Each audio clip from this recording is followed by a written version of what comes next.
This is what we'll do in the second half. I was going to do language in the classroom and error correction straight away, but I think it's probably a better idea if we get the LRT task, the written assignment 1, out of the way. Right?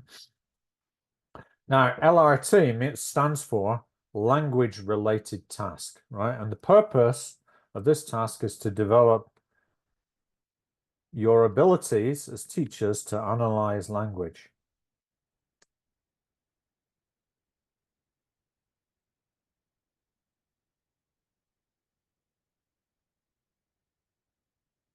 Mm-hmm.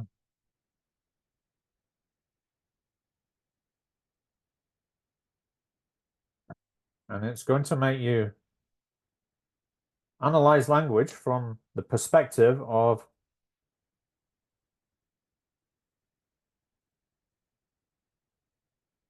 meaning, form, and pronunciation. Now, because we haven't done a pronunciation session yet, we're just going to really focus on meaning and form today. Next week, we'll have a session on pronunciation. Right.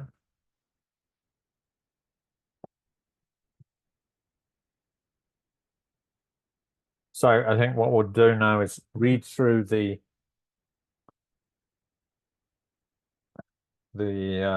instructions for the LRT task. I'm going to send them to you in the chat. I downloaded these directly. These come directly from our Neo platform. Sending them in the chat now. It's, if you look in the writing assignments part of the Neo platform, you can find the same document.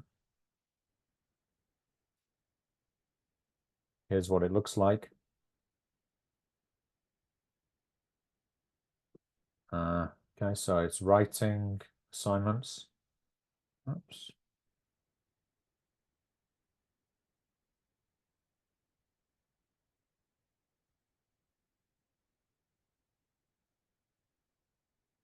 May 2024.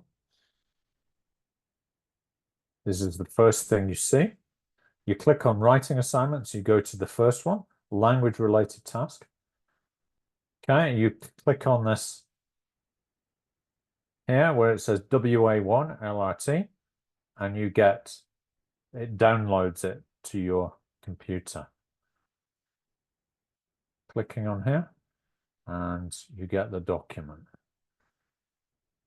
Now, you don't touch the first page except to put your name on there.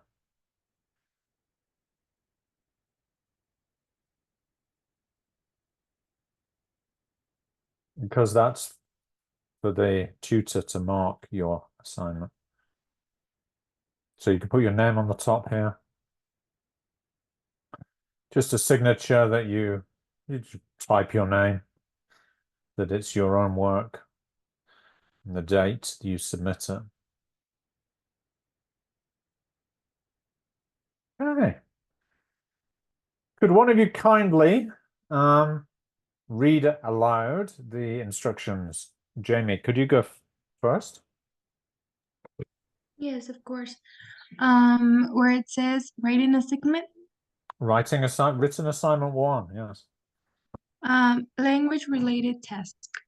Aim to allow candidates to show they can create a meaningful context for a language item, which will successfully convey its meaning, and then check that students have understood the meaning and can deal with its form. Okay. Could you continue? Okay. For each of the items below, show how you would do. A. Create a context from which to elicit the language. Yeah. Continue. B, check students' understanding of the language. Personalization. How do you say that?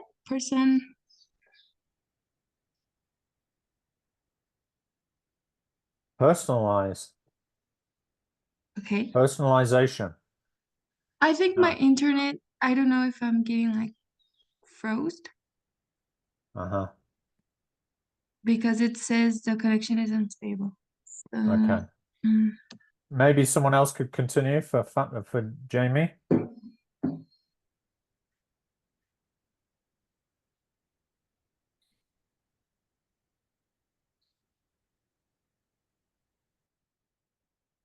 Rosa, would you mind continuing? Highlight the intrinsic form of the language. Highlight any key pronunciation features, examples where the main stress falls, any weak forms, and so on.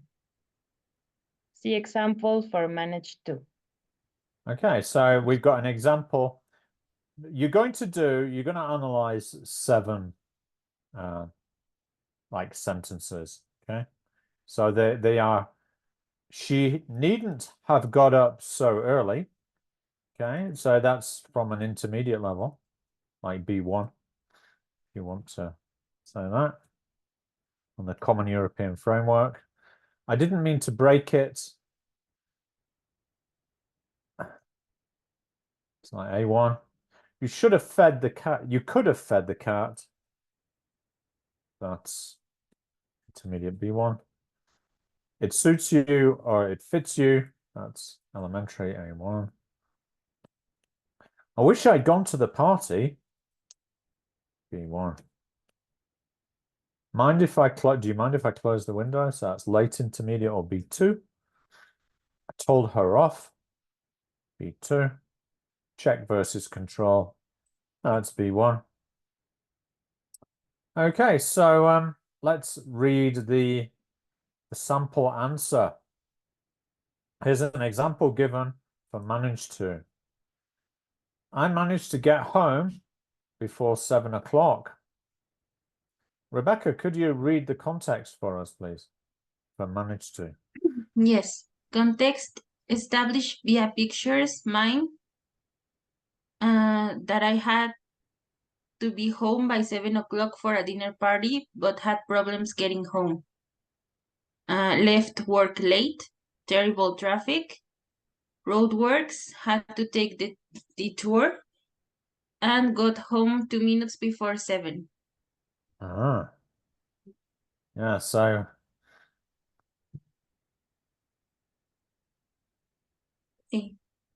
okay, so elicit or give, I managed to get home before 7. So we need to write some questions to check the understanding. Okay, so this is to do with meaning. So we have to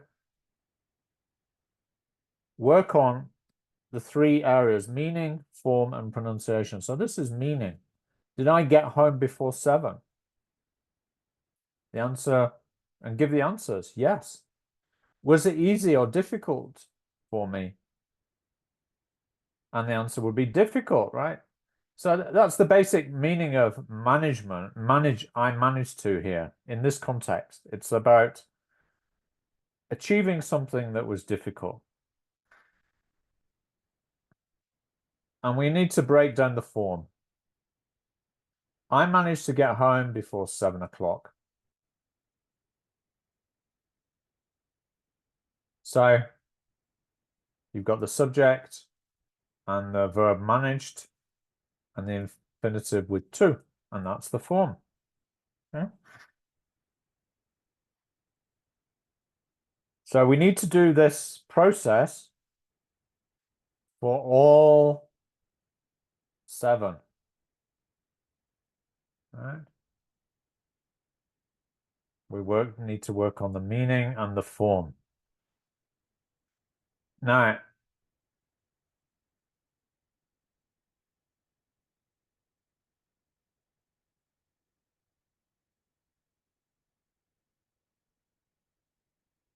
Here we have the assessment criteria. And you notice that they're 800 to 1,000 words. And we're interested in things like, have you followed the task? Is it completed? When you're doing your analysis, you're using accurate spelling, punctuation, use of English. The content is factual and you're using the right terminology. For researching these areas, you can use these books: Grammar for English Language Teaching, Practical English Usage, How English Works, Essential Grammar in Use. You should be able to find these books in the platform.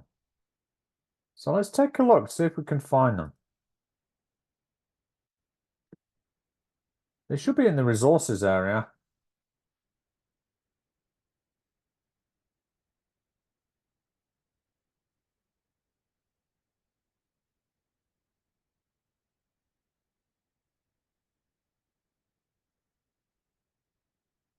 Maybe they're actually in this main area here.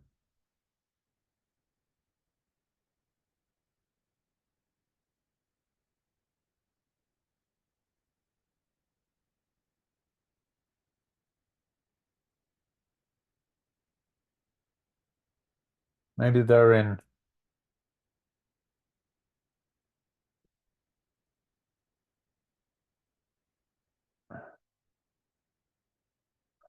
what's happened. Sorry, it's just something weird happened then.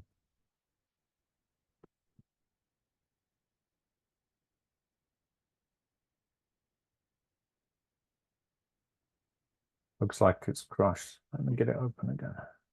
Yeah.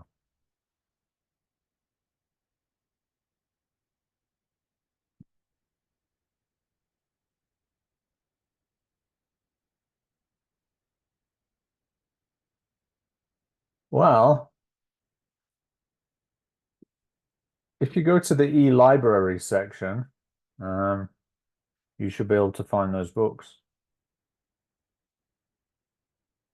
Or some of them at least.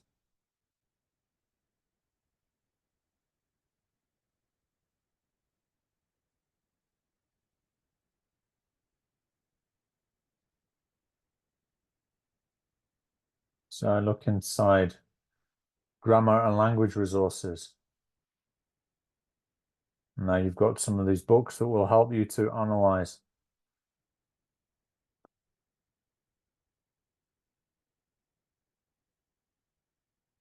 So which ones are recommended? Swan, Parrot.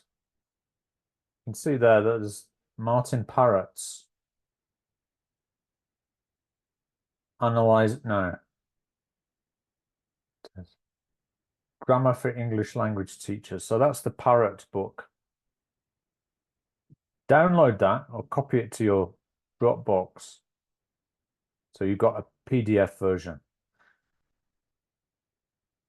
Murphy, Grammar in Use. That's one of the ones they recommend.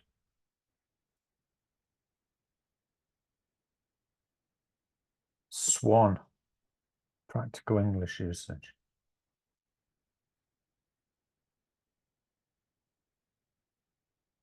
Be down here somewhere. It's a very useful book. Practical English Usage. There you go.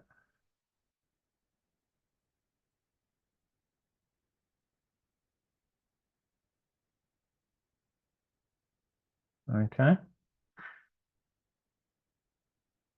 Now,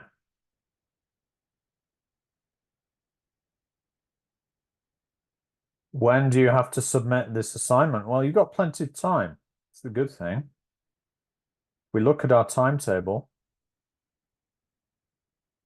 It's not due. The first draft isn't due until the 13th of July.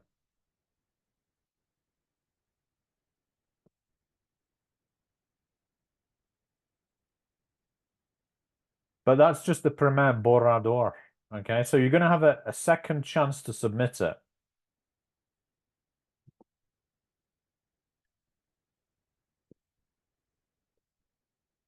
My recommendation is that you write the first draft and submit it on the 13th of July, which is a Saturday. Be mainly focused on the meaning and form.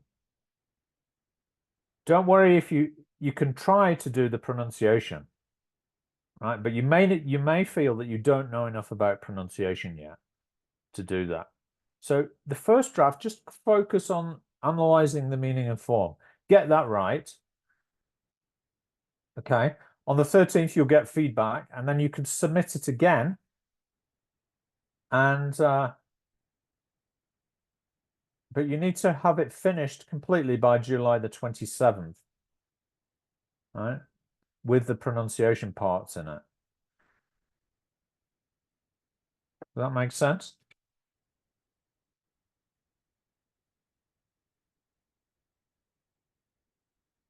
Any questions?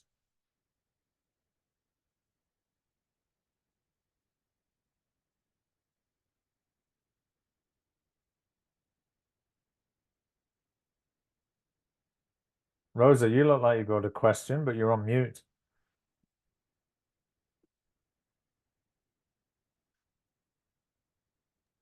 No, I am looking in the Neo platform.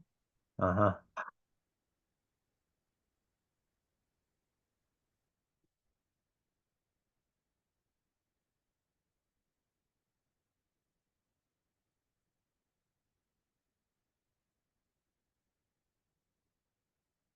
It's the e-library that you need to look for the books.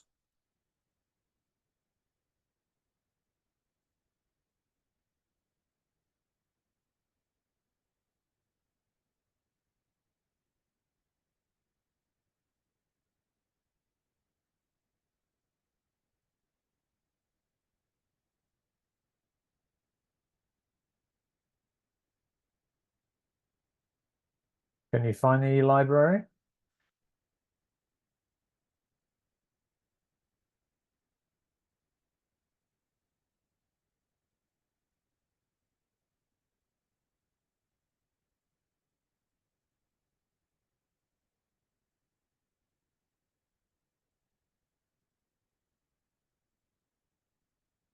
First thing is to go to written assignments and find the actual assignment. Then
all right.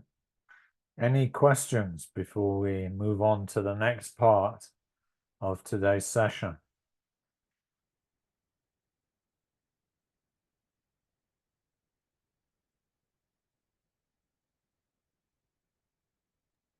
I have one, like, just to see if I understood. Yeah. Yeah, so we have to do it for like all the 8 items, like That's right. the manage to example, Yeah. but the first part of 13th of July is just from for the meaning and form, and then the other is for pronunciation, right? That's my recommendation because possibly you're less familiar with the pronunciation, right? And we haven't done the session yet. So it's up to you though. I mean, if you're confident with pronunciation, you could go ahead and do it. But if you're less familiar with pronunciation, possibly just do the first part, meaning and form, and submit it. Check that that's okay, and then do the pronunciation. Okay, thank you.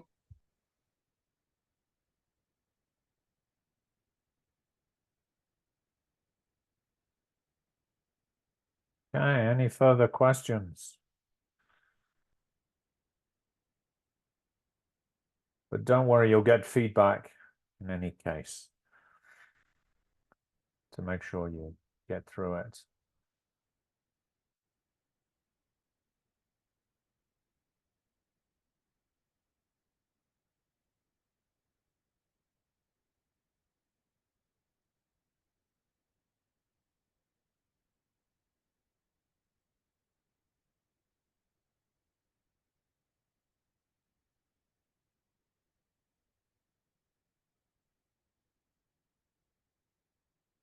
Okay, I've just uploaded the e-library to the resources section. I realized we needed to actually indicate that and actually include it there. So if you go into resources, you know where we put the videos, you'll find that e-library is there. So you should be able to find the books from there.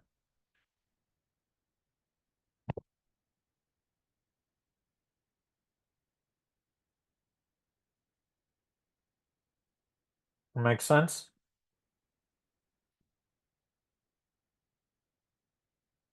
Good. Okay, so the next thing we're going to do today is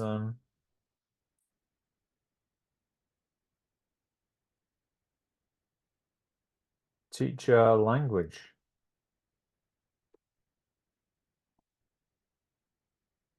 For this, we need to have the trainee handbook open.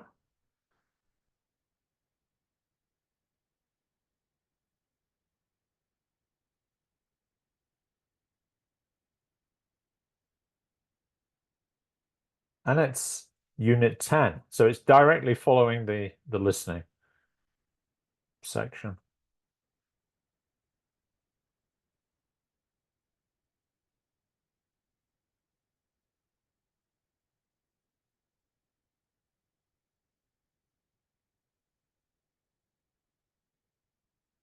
So it's teach your language in the classroom.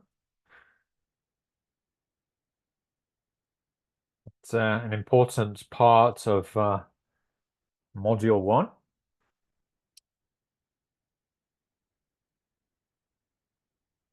So I'd like you to do a bit of acting out of commands. Right. So obviously to do a demo, listen, indicating with your hand, with your gestures would be a good way. Get into pairs, we often indicate like this. Point at the students and go like that. Work together and good. Okay. So I'm going to give you a few minutes just to practice acting out these commands in breakout rooms. So let's have Tadeo, Jamie, and Christina together, and the rest work together. Let me take a screenshot. You know where you are.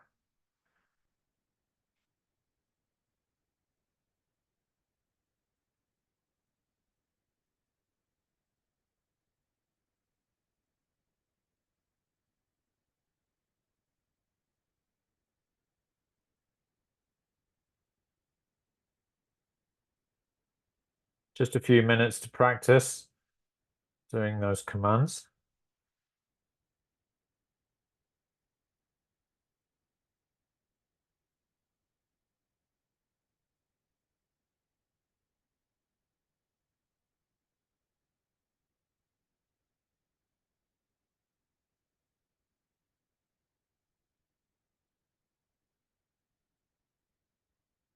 See how you do.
Don't worry if you didn't get all of them, we can check them now. So,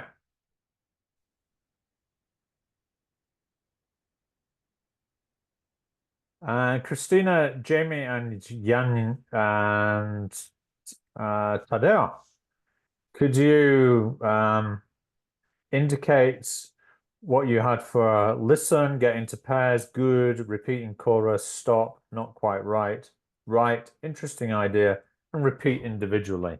So the first 9.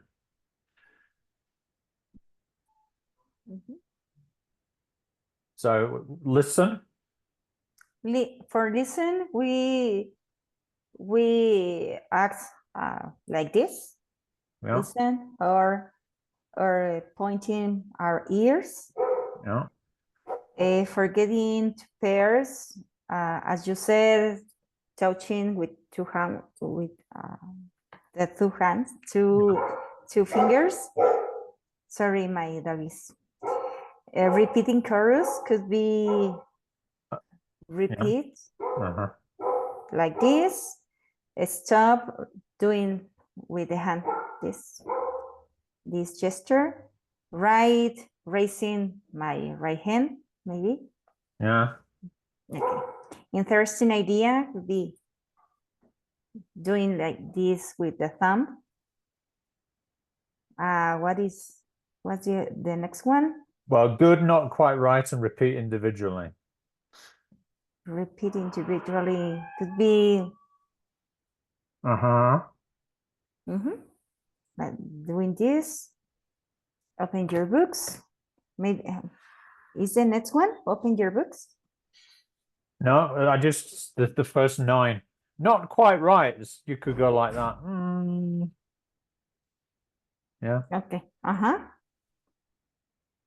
And Okay, that's it. Thank you. That's it. And Rebecca and Rosa, could you do the next 9? So open your books, elicit a contribution. Anyone else?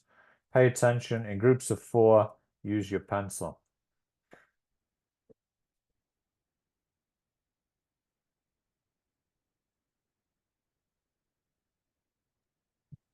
Well, open your books, you show like open your book. Pay attention or pay attention. Look at the board and you show the board.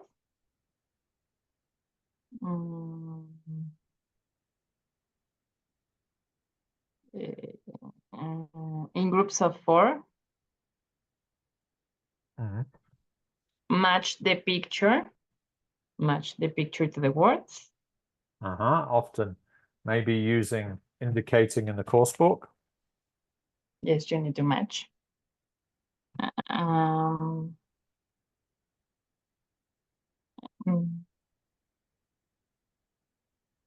Eliciting a contribution, I don't know. What about something like that? Yeah, you point at the students and go like that, with your hands. Okay. Yeah. Like, give me something. Anyone else? And use your pencil. And compare your answer with a partner. What's use of pencil? Use a pencil. Yeah. But actually use the pencil, not a pen. Yeah. Okay. Okay, good. Give an example. Did anyone have an idea for that one?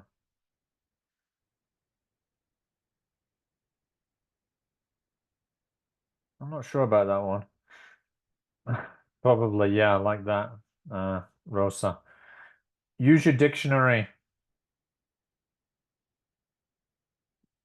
You show a dictionary. Show a dictionary.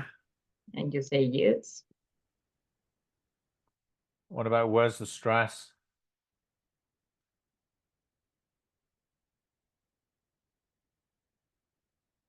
Well, that's usually on individual words. So it's you indicate the number of syllables, right? And then you say where's the stress? Is it on the first syllable? Is it on the second, the third, or the fourth? Right? And the students say, it's on the, but you've got to then read out the word, right? And they say, on the second. Pastime.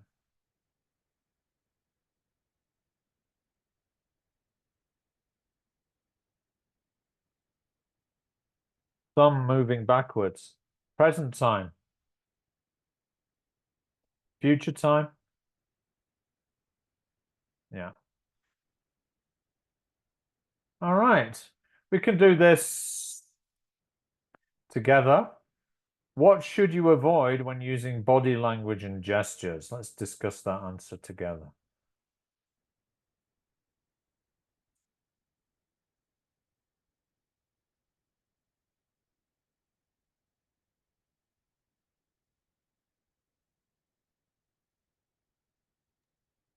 What should you avoid? It could be like moving too fast that they don't see. Moving so fast that they don't see. Yeah. So maybe maintaining eye contact. Because what's the point of a gesture if the students aren't looking at you? Yeah, you've got to be facing them, haven't you?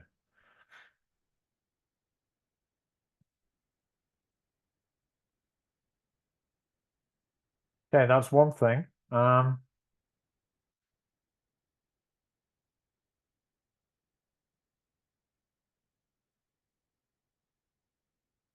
Any others?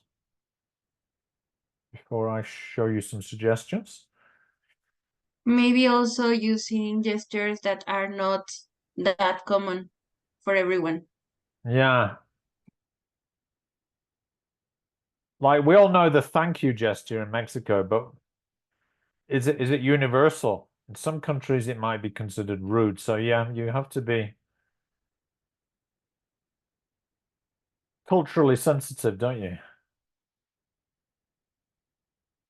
Yeah, so avoid unclear, ambiguous expressions or gestures. Gestures which are not obvious and which you haven't taught. Gestures which are rude or obscene.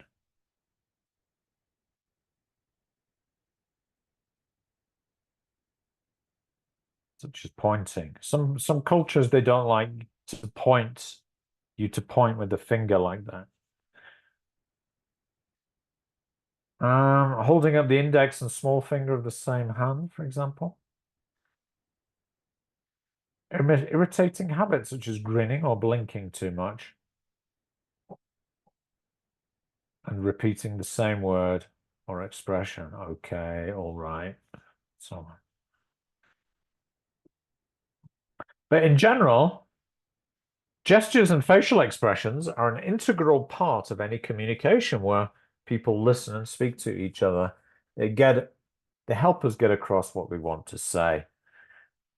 You can use gesture and mind to convey meaning, manage the class, add visual interest, increase the pace, and most importantly, with a low-level class, cut down verbal explanation because they're not going to understand it anyway, right? So you need to support with gestures, especially at lower levels. Next, eliciting. I'd like you to first work individually and check the following statements that describe what eliciting is. Some of them do not accurately describe what eliciting is. So,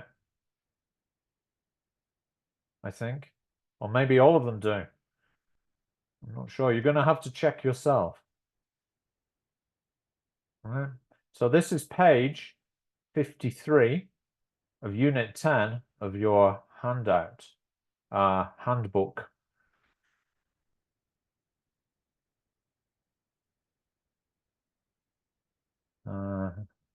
Christina, would you mind reading out the statements here, please?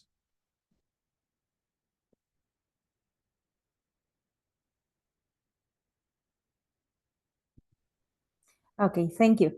Thanks Eliciting, task 1 is in smaller groups. Check the following statements that describe what eliciting is. Eliciting is when the teacher brings out learners' knowledge, suggestions, and ideas. When the teacher explains a new word without learners' contribution. When the teacher asks questions, encouraging and guiding contributions. When the teacher talks and learners just listen. When the teacher finds out what learners already know. When the teacher gives clues and prompts. When the learners guess what's in the teacher's head, a teaching skill.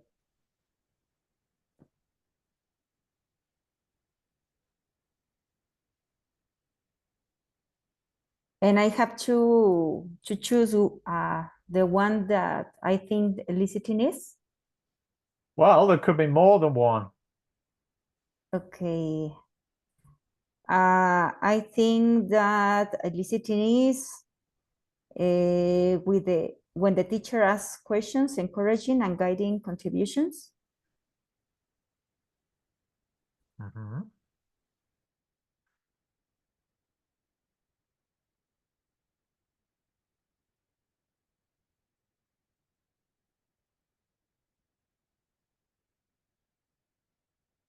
Is there any one that isn't eliciting?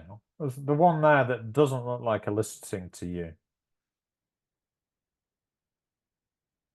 It's when the teacher talks and learners just listen. Yes, because that's not what it is, right? Because eliciting involves the students, doesn't it? If it doesn't involve the students, well, it's not eliciting. We check in the... Remember, we can check in our glossary, TKT glossary, and we can get the definition of what eliciting is.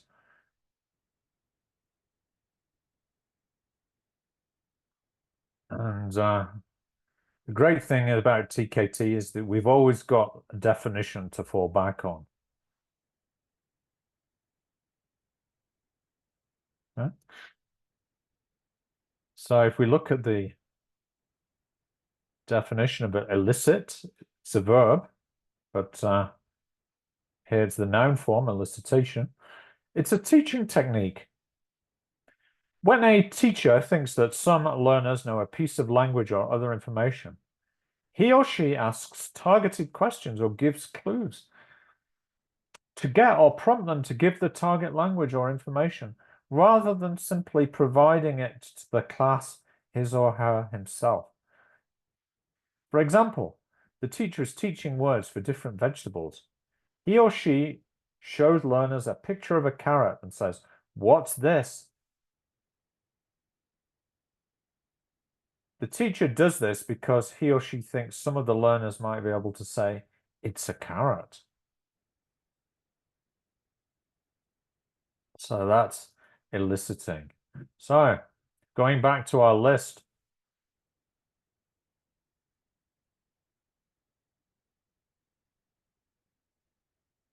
it's not the second one, is it? We know that.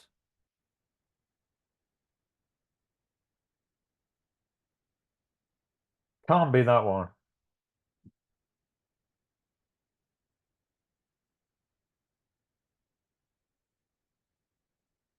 So it could be that one. Probably is, right?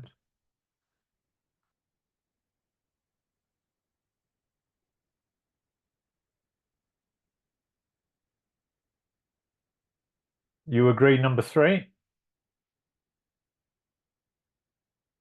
That one, no.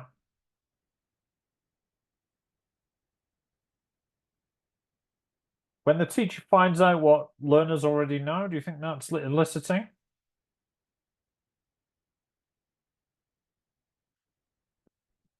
Yes, that's partly the reason for eliciting, because we want to find out what the students already know in order to teach them something new.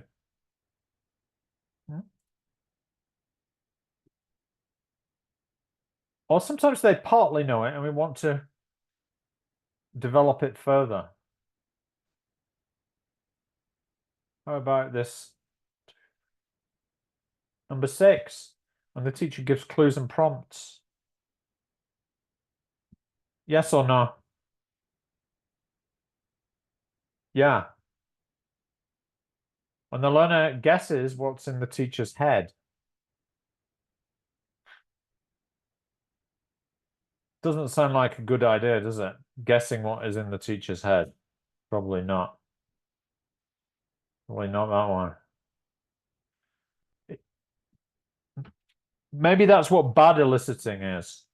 Right, where the students are trying to guess what the teacher's saying or thinking. Right? But shouldn't be about that. It should be a teaching skill. It shouldn't be in what's in the teacher's head because we want to find out what's in the students' heads. Yeah, so that's not the right answer.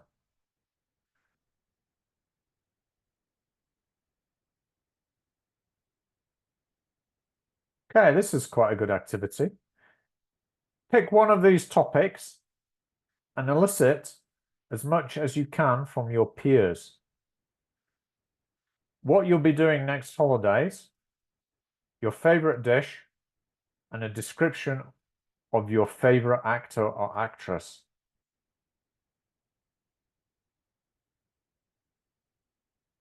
Okay, so we'll do the first one together. Okay, so earlier we talked about holidays, right? And someone said they were going to Querétaro, right? Who was it that said they were going to Querétaro? I think it was Lucy. Was it Lucy? Okay. Yeah, I think. Oh. All right, but I'm sure you've all been to Querétaro at some point. What can you do in Querétaro? You can go to the historic center, like downtown. Yeah, great. So maybe I would write that on the board, go to the historic downtown area. What else can you do in Querétaro? You can Can you go to the beach? Nope, No, No. Why not? because we there's don't no. have one. There's no beach. But I mean, can you go swimming in Querétaro? Yeah, we have pools. Yeah, good. Are there any good hotels? Eh, I wouldn't say so. What about the nightlife? What can you tell me about the nightlife? It's messy Okay. It's messy. Why? because there are a lot of kind of, let's say, illegal clubs, I guess. But yeah, it's pretty fun. We have a pretty good nightlife, but some clubs are I don't know if they are illegal or if they just break a lot of rules. Like you shouldn't Yeah. be able to smoke inside, but at least all the clubs that I have gone to, they always let me smoke inside. Okay. Great. So based on what you know about Querétaro, I've elicited kind of lots of vocabulary and language from you, haven't I? Yeah, like hotels, good clubs, and so on. So that's what eliciting is. It's all about using the students' existing knowledge. Okay, so I'm going to have Christina and Jamie. One of you could be the teacher, please, and one of you is going to be the student. And I'd like you to elicit ingredients and procedure for making your favorite dish. Okay, so you decide who's going to be the teacher and who's going to be the student.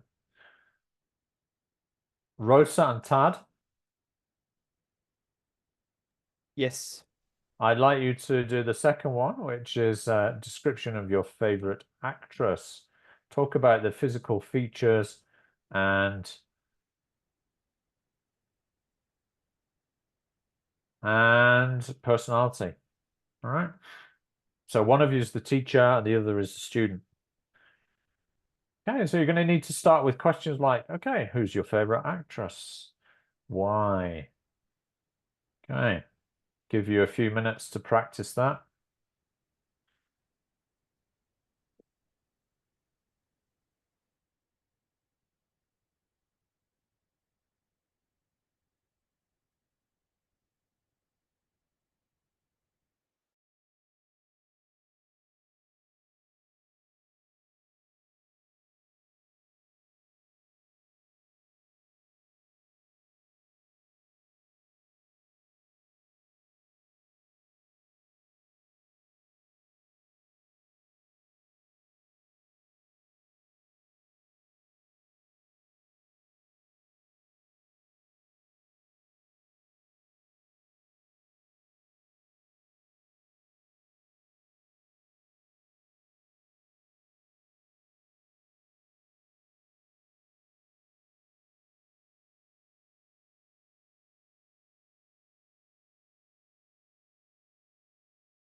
So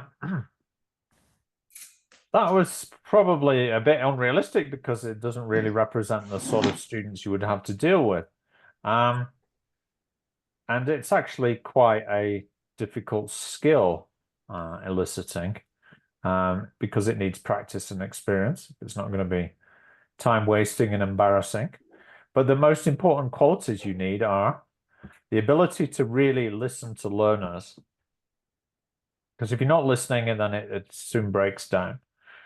You need to respond quickly and flexibly using eye contact, precise language, and/or gestures. So how did you get on with your eliciting?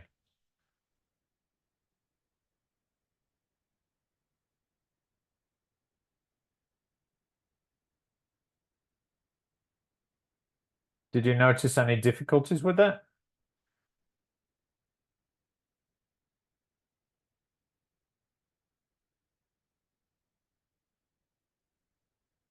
Maybe it went easily because your student is actually quite flexible with their language, the good level of language, right, in English. So here are the disadvantages. It can take time, and if time is short, you may want to tell learners and quickly check they understand. This is not ideal. So the opposite, the advantage would be that learners are involved and interested. Here's another disadvantage. You can't elicit something that learners don't know. This all may lead to frustration. The positive is that it might bring relevant information to the front of their minds. And talk time increases. It's not just the teacher, right? Explaining. It gives learners a bit more responsibility for their learners. And another disadvantage is you may assume that because one learner understands, the whole class understands. It might not be the case. The advantage is that teachers get crucial information about what learners already know and can use.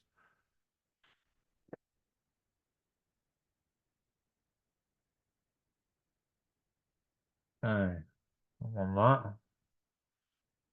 All right, next thing is giving instructions.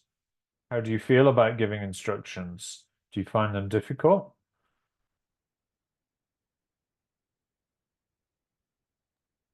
Not really. Maybe when you have a class that they're like very young, maybe it can be more difficult for like everyone to put attention or something like that.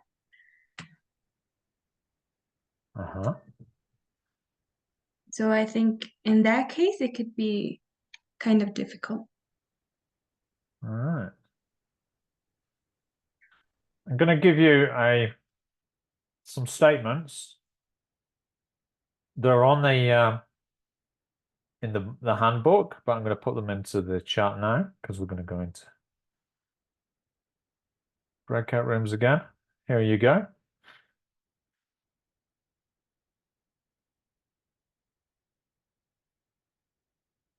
I'd like you to read these pairs of instructions and choose the one that's true.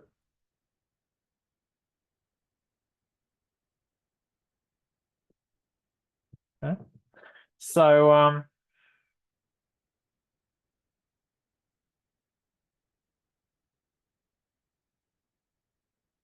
not going to read them aloud. I'm going to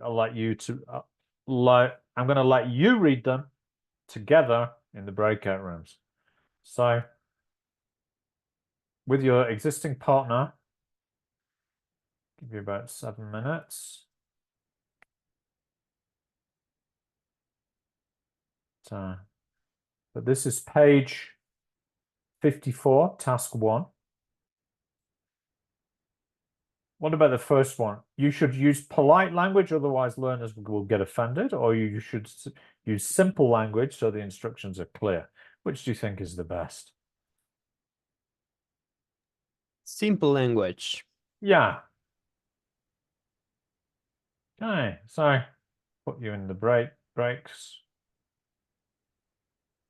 Should only take you about 6-7 minutes.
So number 2, demonstrations. Takes far too much time, or it's good because they can see the activity in action. What do you think? I think you should do a demonstration because it really helps students, especially the shy ones that don't really ask questions. Yeah. And explaining an activity takes, well, that can take time as well. And it just, sometimes the language you use to explain an activity can be too complicated. So you need to show, especially lower levels, yeah? Yep. Should you use questions to check all aspects or just key aspects?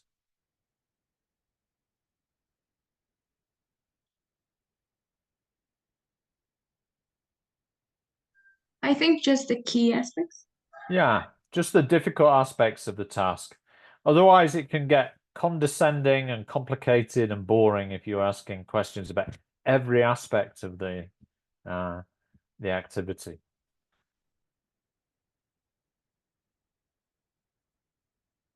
What about number 4?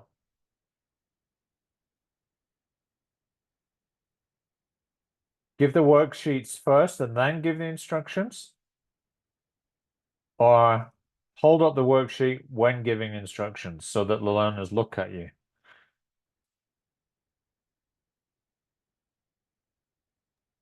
I think this one could be like a double-edged sword because, for example, I personally have a lot of trouble paying attention. So when you give me the worksheet in advance, I usually just start working right away without paying attention to the instructions. So not B then. Exactly. Yeah, Yeah. but it depends on the student. Some find it useful. No, almost always. Really? The first one is better. Hold up the worksheets when you give the instructions. Get their eye contact, right? Okay. As soon as you give them the worksheet, you've lost their attention. Yeah, and then it's difficult because they immediately look down at the worksheet and not you. So Okay. A is better, definitely, yeah. As soon as you've given them the worksheet, you've distracted them, right? And then it's more difficult to give instructions. So have the worksheet, indicate with, what they're supposed to do. Then give the worksheet. What about number 5? You shouldn't use gestures. This will distract learners from what you're saying. You should use gesture because visual information can support what you're saying. I think B is the correct. You should use gestures because visual information support what I'm Exactly. just saying. Yeah. Number 6. Never use the textbook to help you give instructions because it may be awkward and it's a bit like cheating if you do. You can sometimes use the textbook or projector or any other aids to help you give instructions because you can show materials clearly to your learners. Rosa, you're saying B? B. Yeah, I agree. Okay, good. There'll be more on this if you stick around for the young learners course because it's a whole different board game with the younger learners giving instructions. Now, here's some suggestions.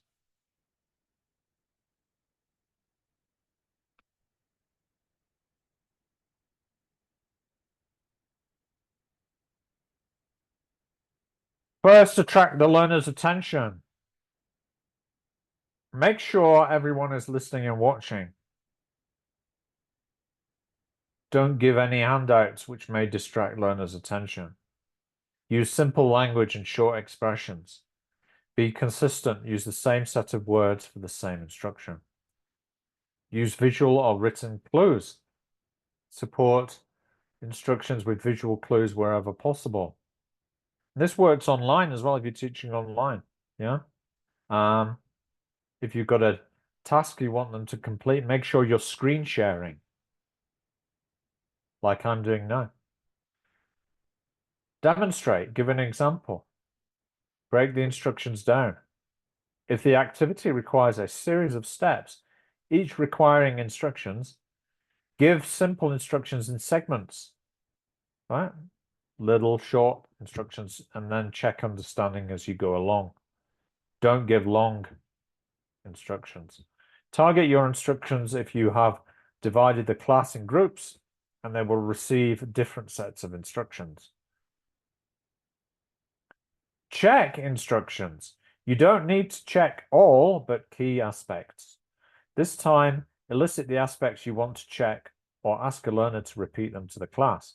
Yeah, key aspect might be, do you work individually or in pairs? And the students say, pairs, miss. Correct. How long do you work for? 2 minutes or 4 minutes? 4 minutes, miss. Yes, so 4 minutes. Be decisive. Use a signal. Make sure learners know when to begin and when to stop.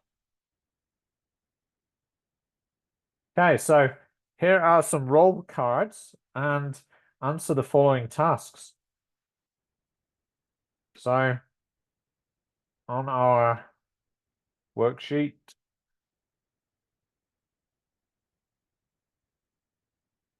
it says, remember we did a role play earlier, tourists, but here is a greengrocer and a customer. What is a greengrocer?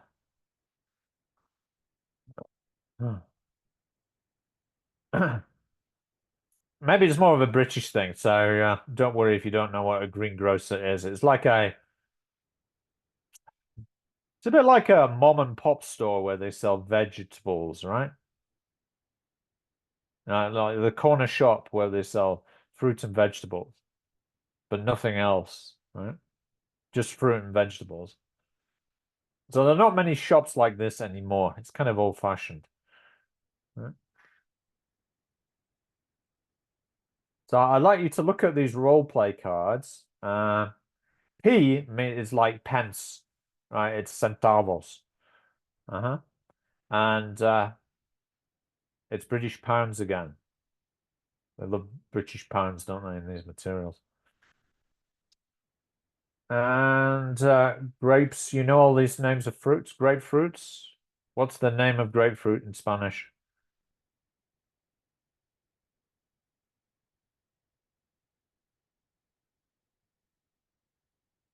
Do you know what a grapefruit is in Spanish? Creo que es granada. I No, think it's granada. no, it's not. It's a bit like an orange, but it's bigger. Begins with T in Spanish. It's color pink. It's called toronja, right? Pears are peras. Melones are melones.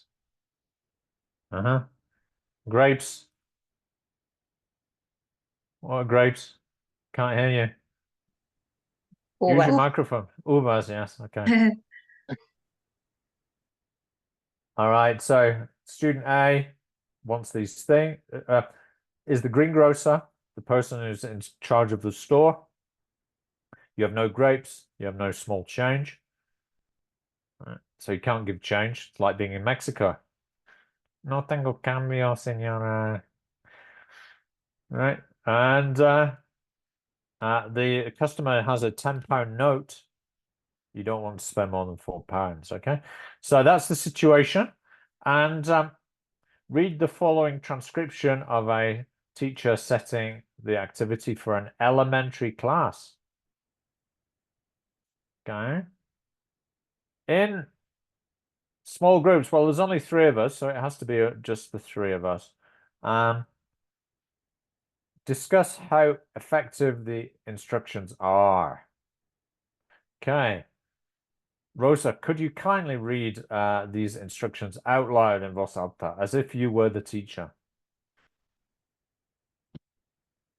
Read the following. Yes, this. Yeah, please. Yeah. Read the following transcription of a teacher's setting The activity for an elementary class. In small groups, discuss how effective the instructions are. Okay, can you read the instructions then? Well, we are going to do this role play, see, and we are in the greengrocers. Now, there's a slight problem. The greengrocers hasn't got all the fruit the customer wants and hasn't got any change. Not for a 10 pounds, not anyway.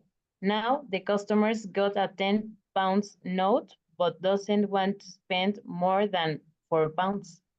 Okay? Look, I will give out these cards. I want you to carry out this role play in pairs, right? Now you know who you are, right? Now you see if you are the greengrocer and a set of price. And if you are the customer, you will see a shopping list. I want you to stick to what on those cards. Are you ready? Okay, get on with it. Uh-huh. So, how effective do you think these instructions are? Rosa's saying not very good. Why not though? What's the issue? What's the problem? They are very, very long and Ah, they that's the have a main lot of problem, isn't it? things. Yeah. Yeah, there's too much information, isn't there? Remember, these are elementary level students. So how could they be better?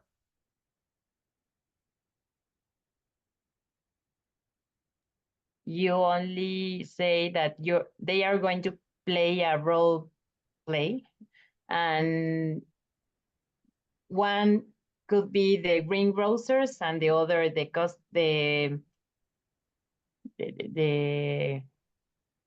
the persons who is going to buy the fruits, Uh-huh. and you give the the the cards,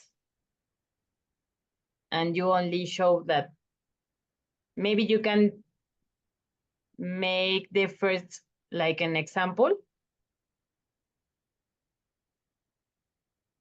Mm-hmm. So maybe, yeah, give a demonstration. Yes. And then That would be helpful, wouldn't it? Yeah. Okay, so how would you give these instructions for an elementary class? So in this space, I'd like you to please write the instructions as you intend to deliver them. Okay? So I'm going to give you a few minutes to improve on these instructions. Each of you, Christina, Rosa, and Jamie. I'll give you about 4 minutes to see if you can improve these instructions. All right. I'll put the clock on now, and at the end of the time, I'll ask each one of you to try and give the instructions better. All right. So put the clock on for the timing.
All right. Don't worry if you haven't finished. It'd be just interesting to hear how you would do it differently. Would anyone like to have a go? Tell us what instructions you wrote.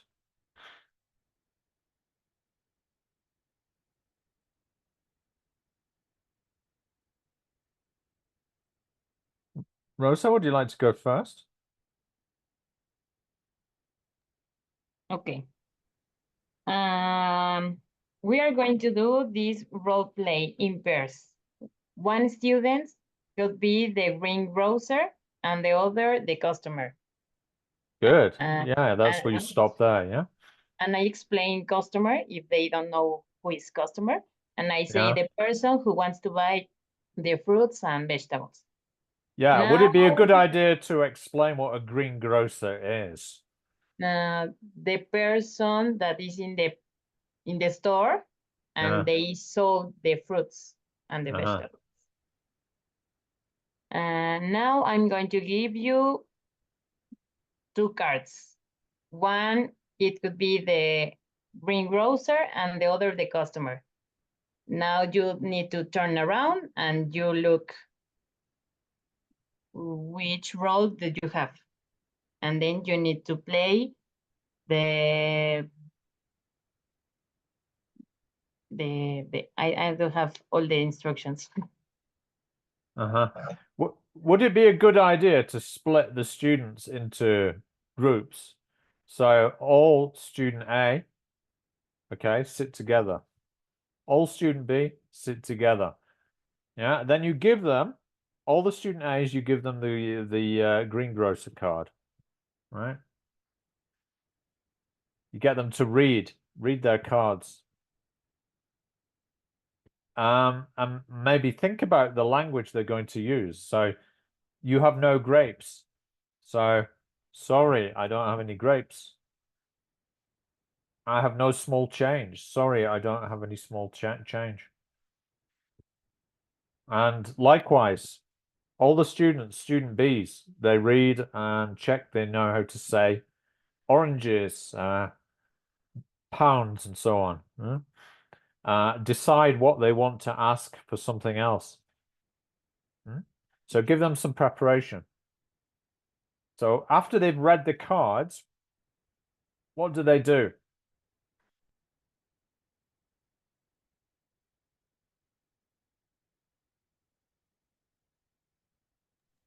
Maybe choose the role.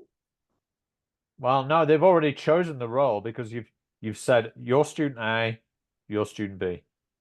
Okay. So you make them, before you give them the cards, you say who is student A and student B.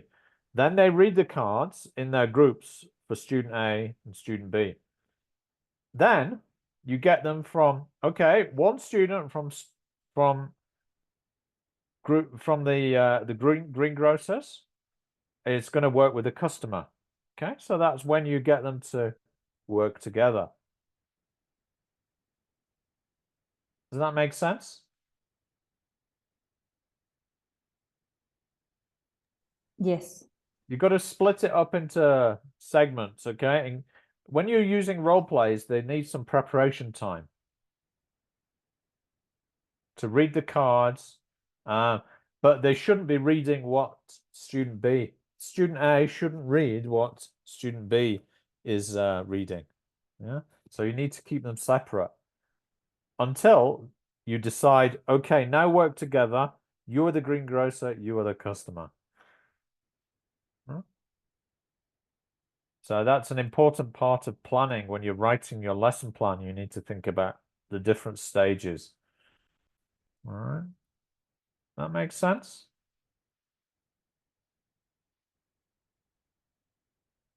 Guess so.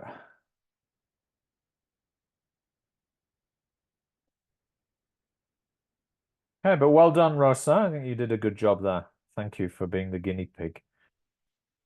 Okay, now let's, in our last hour, we're going to work on an interesting area, which is error correction. Okay.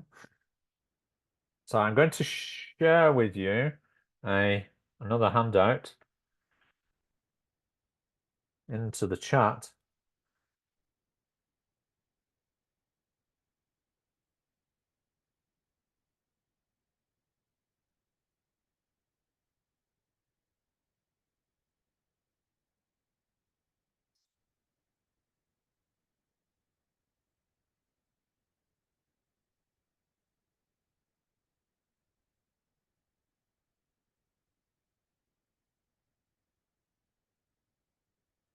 Here we are. Please open this. I've just sent it to you.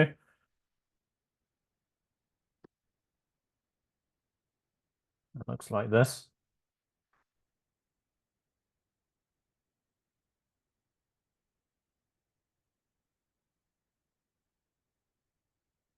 Now, on the left, you can see 9 sentences, and there's an error in the word that's underlined.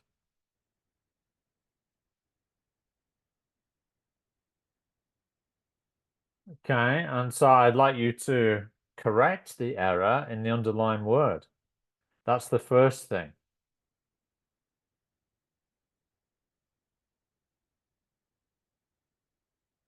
So what's the mistake here?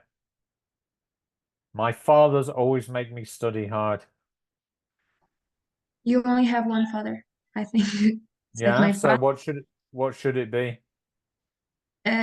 without the S. No, My parents. parents. Oh, my parents. Ah, good job. Okay, so do the same thing with the rest of them, right? People. People works. What's the mistake there?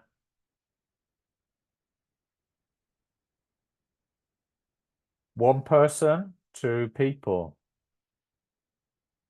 So is people singular or plural? Plural. Plural. So what should the verb form be? Work. Work. And What should our the ah, yeah. Okay, so I've done the first two for you. See if you can do the rest. Do it individually, please.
correct them before we identify the classification. So what's the problem with number 3? What's the error?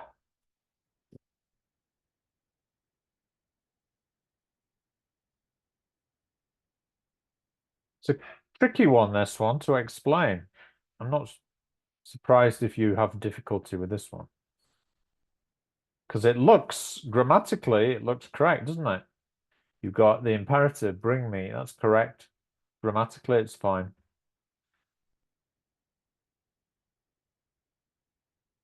Is it polite or impolite, do you think, this one? It sounds impolite. I think Yeah. we may use a modal verb like could you Yeah. bring me the menu? Yeah. Would be maybe a better one, yeah? With the question raising intonation. That's right. Number 4, he always is talking rubbish.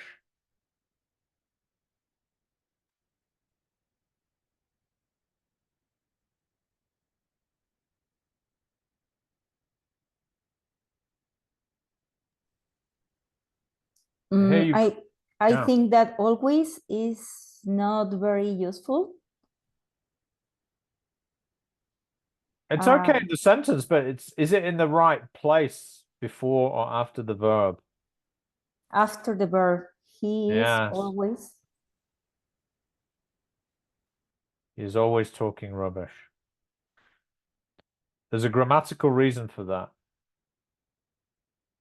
So it's a grammar issue though, isn't it? Number 5.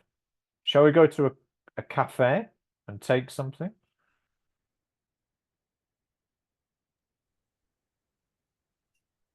Instead of take, could we have something? Right. Good job. Have. Number 6 is tricky.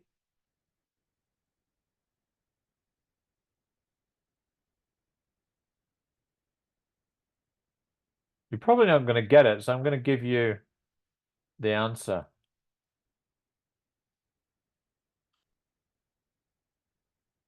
Now, in Spanish, you would say coro. Right? But in English, we have this word. And it's pronounced choir. Yeah? So we'll discuss in a minute what is the issue there. Number 7.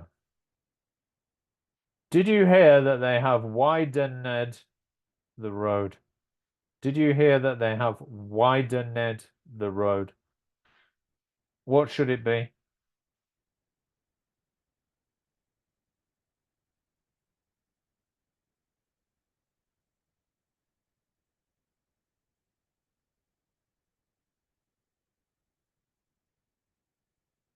Is it 2 syllables or 3 syllables when we pronounce this word?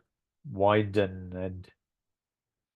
Is it correct? Widened, or do we say widened?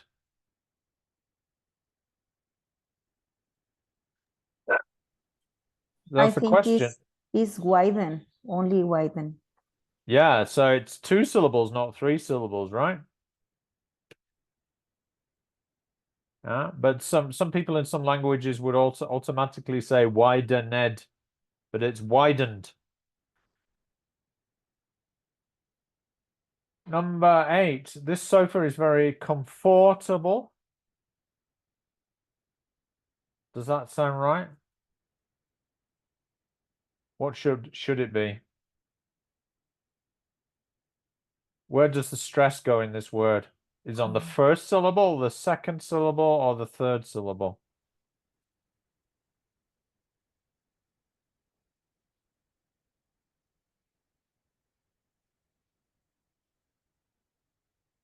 First, second, or third? Which do you think? Comfortable. I think it's in the second. No, that's the mistake. Com. It's on the first syllable. Yeah, you can check in in Mhm. an online dictionary. Comfortable. Comfortable. And number 9, she likes her job. She works for the same company for years. So this is a more traditional grammar thing, isn't it? Jamie, adelante, go ahead. I don't know if I'm right, but she has been working Why? because she has been work. Okay. Yeah. Good. Now, can you please match the number with the classification? So my parents always made me study hard. And so the answer there is going to be D. Problem with the choice of word. All right, so for number 1, we write D.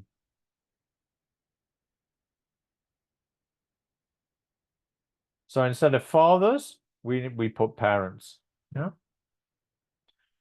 What about number 2? What do you think is the problem?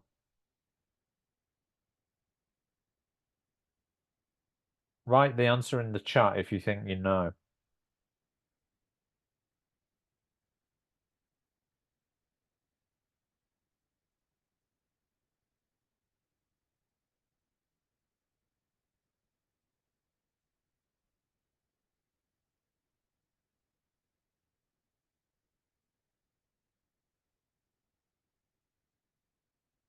Think about the grammatical function of this word, people. Is it a subject? Is it the verb? Is it the object?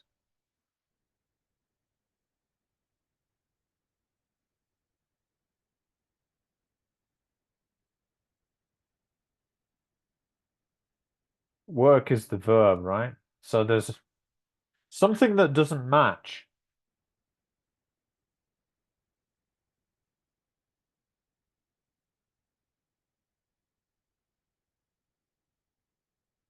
Is it the verb form?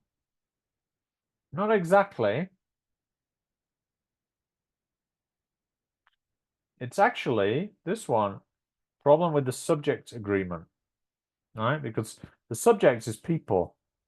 It's actually plural, but students think it's singular, right? So they put works and is. Yeah. So it's actually 2 is E.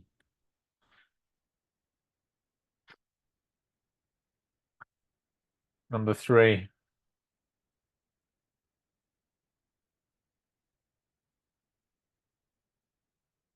Any idea which one it is?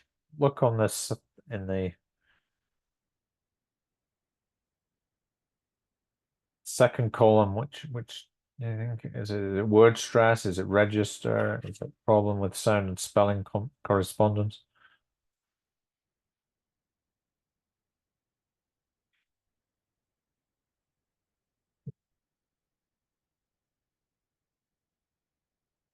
Number 3.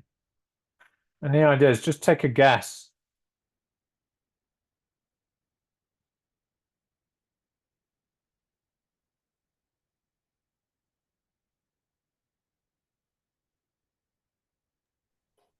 Problem with register? Very good. Yes, that's it. Exactly right. 3 is G. Register is all about how appropriate the language is given a social situation. Number 4.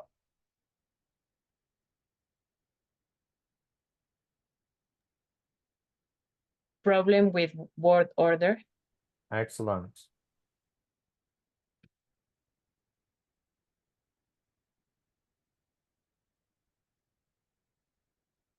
Number 5.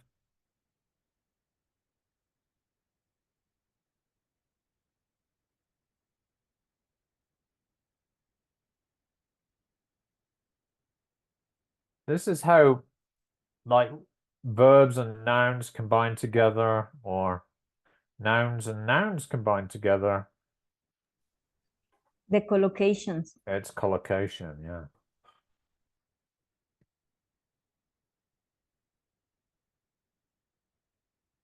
Six, tricky one, this one.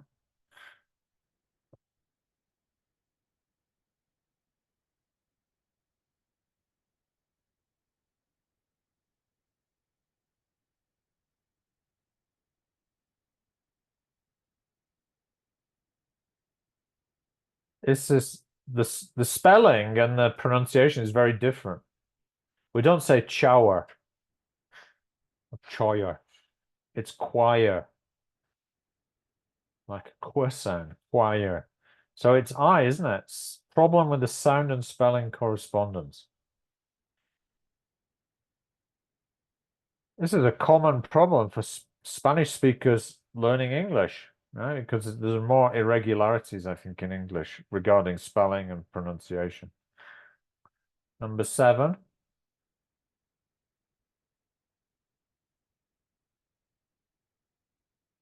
Seven is H, correct. Good job, Jamie. 8.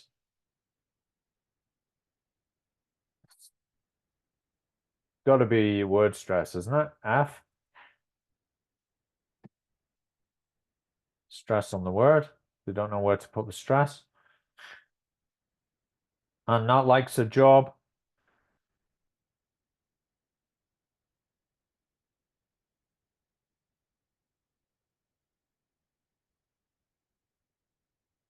And this is verb form. A. Verb form. Okay, so let's give you a bit more explanation because maybe you didn't get it.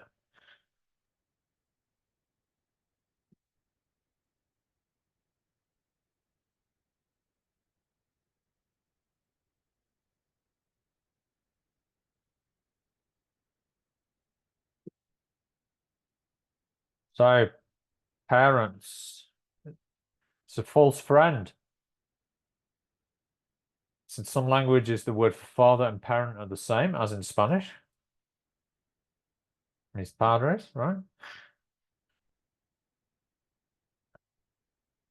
Number 2, people is countable in English, and in some words, it's in some languages, it's an uncountable noun. Is that the same for Spanish?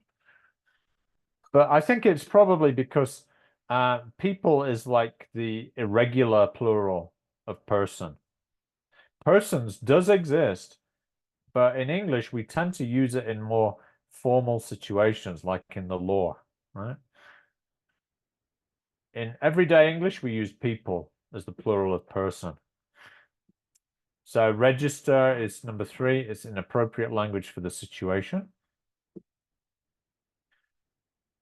Number 4, students have difficulty in knowing where to put the adverb in a sentence. And in English, they go after the verb to be, but before the main verb. Have something to drink. It's difficulty selecting the correct verb to collocate with something. And drink. Choir. Problem is this, that that's how it's actually pronounced. The spelling gives little guidance on how it should be pronounced. Widened. Cluster of consonants at the end of this word make it very difficult for students whose first language doesn't contain these sounds. Spanish speakers, again, they have difficulty with these clusters of consonants. Widened. Comfortable. Students don't know where to put the stress in the word. If you look here, this little sign indicates that it's the first syllable that gets the stress. More on that next week when we look at pronunciation. And number 9, has been working or has worked. This is a problem related to aspect.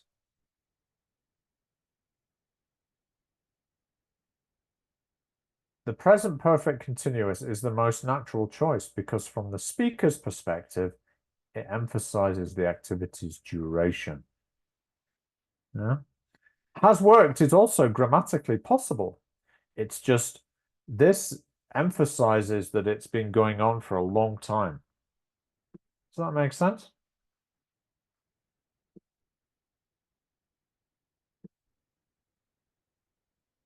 All right. Hope it does. All right. Let's look at some more terminology to deal with errors.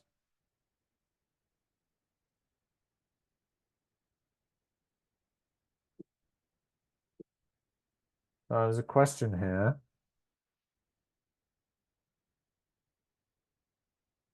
You can use your TKT dictionary for this. And the question is here, what is an error? What's a slip? Why do people think it's important for students to make mistakes?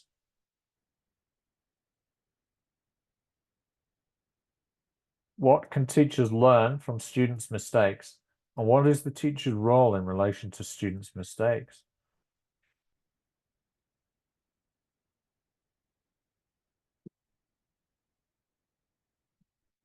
Can you define what is a slip and what is an error?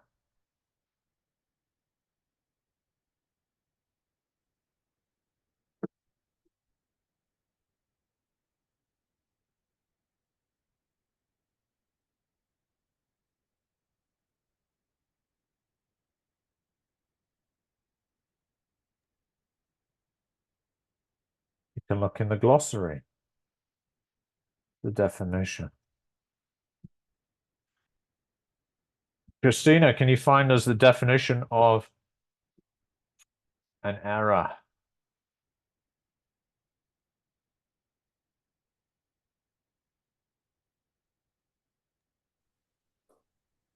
Error. Let me open the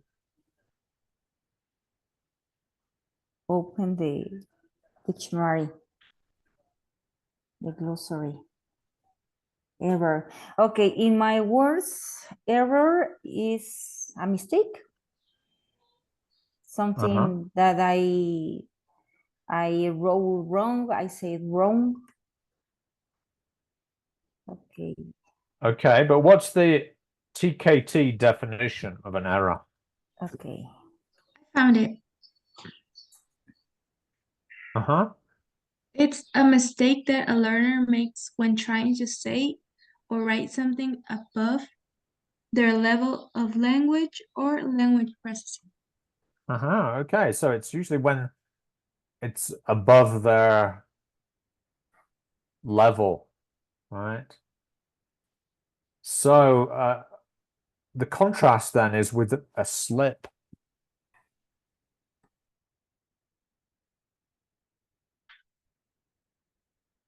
And you'll notice that the definition is like when a learner makes a slip, they make a language mistake, but they're able to correct themselves. Yeah, maybe because they're nervous. They know it, but they're nervous and they make a mistake, right? So notice the difference in the definitions here for TKT. All right.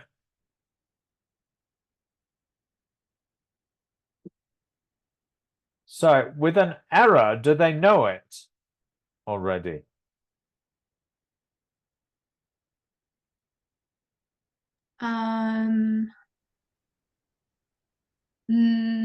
No. No, they don't. But when they make a slip, do they know it? Yes. Yeah. Like this one. He corrects himself. Maybe he was, a bit tired. So he omitted the S on the third person. Yeah.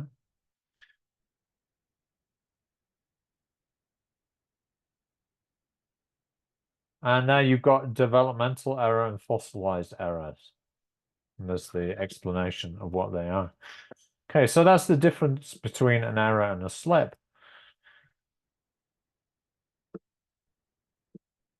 Then, why do we think it's important that learners make mistakes? You can make like a feedback. Yeah, because then you have something to work with, don't you? You have some information about where they Yes. are, how much they've learned. Yeah. So what can teachers learn from students' mistakes?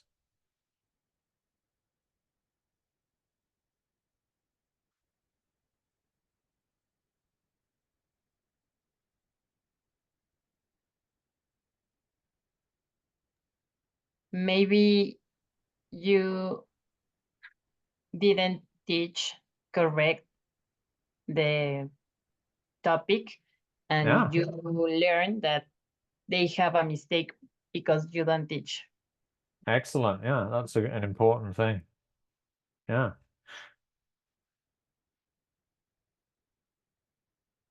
And what is the teacher's role in relation to students' mistakes? Wow.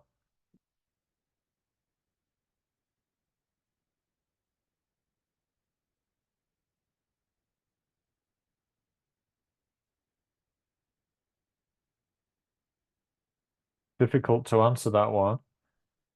So I'm just going to show you, unless you have any suggestions, I'm going to show you the possible answers.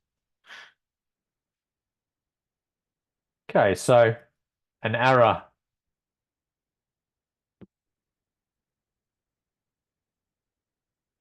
That's a mistake the student makes when trying to say something that's above their level of language. They would not be able to self-correct an error.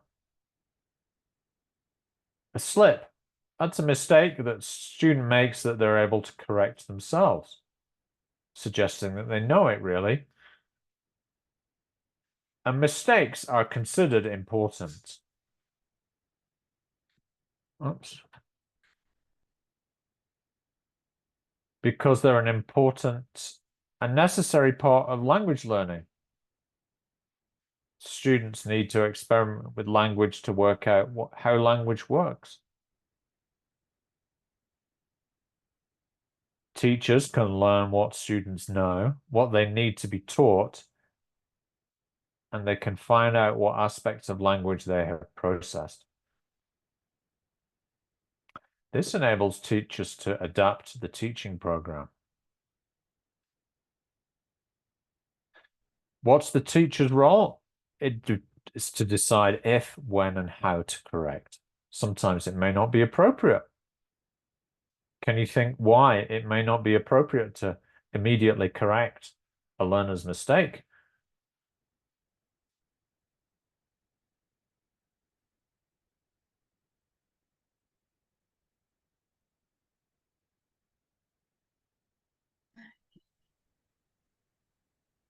Maybe if they're shy or something like that, they're not gonna participate more because they feel like I don't know, like they don't know or something like that. Yeah, that's a good reason. Yeah, I mean, for nervous or very self-conscious students, it could be counterproductive to be constantly correcting them, because then it kills their self-confidence, right?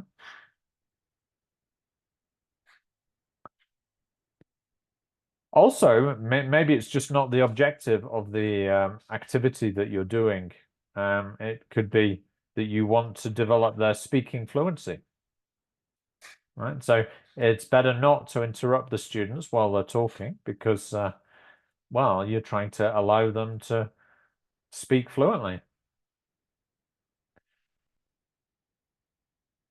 Maybe you can wait until the end of the activity to give them some feedback. some correction. All right, one more thing before we finish today, and that's this one. This is important terminology for TKT as well. Why do students make mistakes? So you've got 4 possibilities. Sorry, 6 here. You've got false friend, interlanguage, L1 interference, overgeneralization, fossilization, and developmental error. So what you have to do is read 1 to 6 and choose the correct term. Okay. I'll give you about 3-4 minutes to do this. And at the end, I'd like you to put the answers into the chat, please. And then we're pretty much done for today.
All right. Can you put your answers into the chat?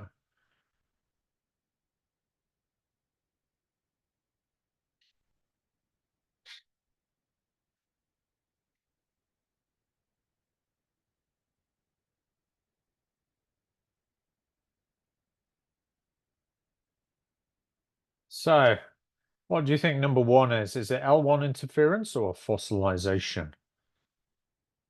Okay, so Jamie says it's number one, it's C, L1 interference. Yeah? Agreed?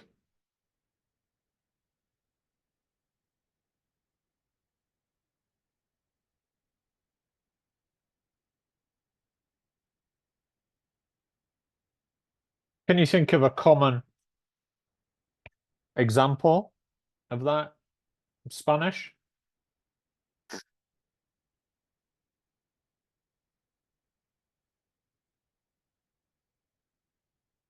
How about I am agree?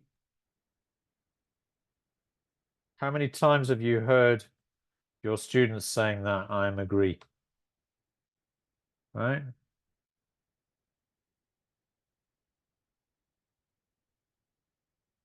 Why? Well, because in Spanish it's agree is an adjective, estoy de acuerdo, right? But in English, agree is a verb. Right? So they carry that rule over into English when they shouldn't. So that's L1 interference. It's a clear example. Does that make sense? In the pronunciation, does it too? Like maybe the Yeah. R or the position of the things. Like maybe we say the red car, but when we are saying in Spanish is el rojo carro. Entonces, so it's not the same. Uh-huh.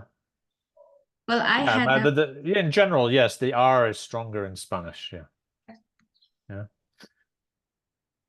And also, English speakers, when we try to speak Spanish, have problems. I still have problems with perro, right? Pinchy perro. Yeah. Not rolling the R's enough. And it's difficult to overcome that one. Number two, the process in which incorrect language becomes a habit and can not easily be corrected. That would be fossilization. It's correct. You got that right, Jamie, Christina. Number three, an error made by a second language learner, which is a natural part of the language learning process, because they are unconsciously organizing working at language. These types of error are also made by children learning their first language and often disappear as their language ability improves. Say it's F. It's correct, yeah. It's developmental error.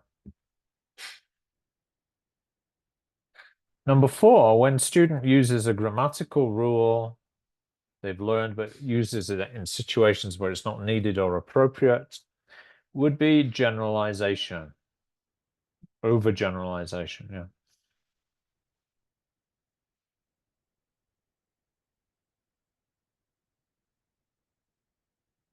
Learner's own version of the second language which they speak as they learn. They create their own grammatical system as they're learning, which is neither the first language nor the target language. Somewhere in between. This version of their language changes as they progress and learn more. Is interlanguage. Jamie, you were correct. It's not interference. And number six, it's a word in the target language which looks or sounds as if it has the same meaning. There's a similar word in the learner's first language, but does not. In French, librairie is a place where people can buy books. In library, in English, you do not buy them, but you borrow them. Can you think of any other examples?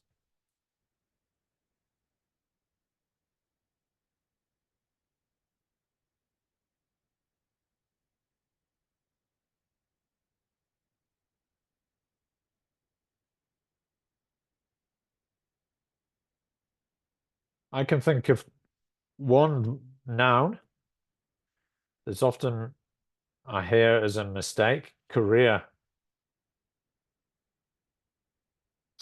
Right?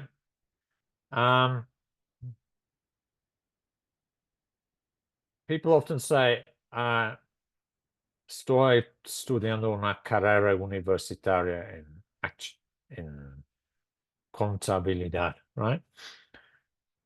What's the word in English they should use?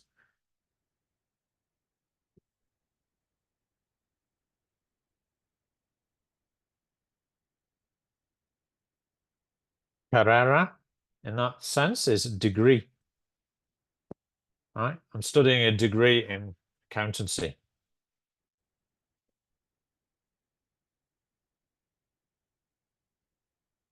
Now, in English, we do have this word career, but it's often used more often to describe your professional trajectory. Yeah. So it's a similar type of word, but the meaning is a bit different. Meaning and use is different. Another one could be actually. It's an adverb.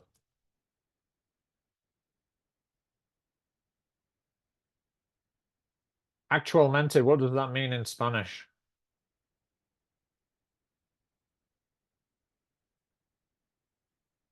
What does actualmente mean in Spanish? What's the English? When people say actualmente, estoy cursando contabilidad, right? Does it mean right now or in fact?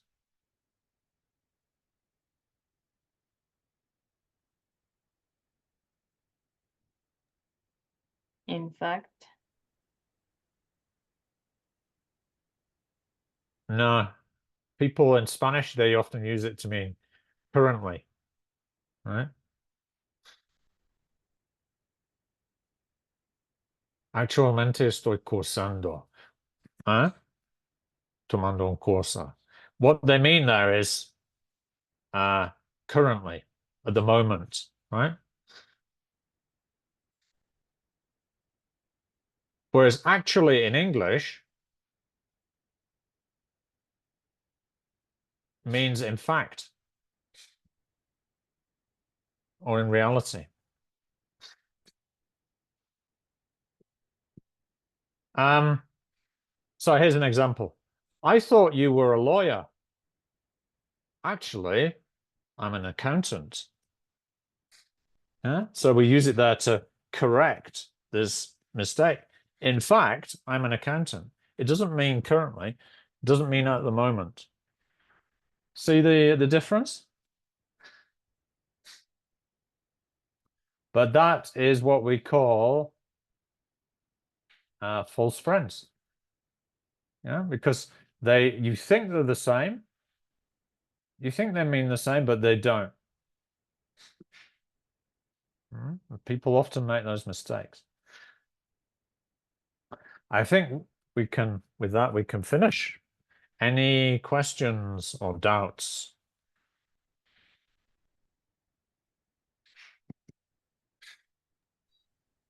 So the answers was 1C, it was 2E, 3F, and number 4 was, oh, thank you. 4 was D, 5 was B, and 6 is A. Thank you.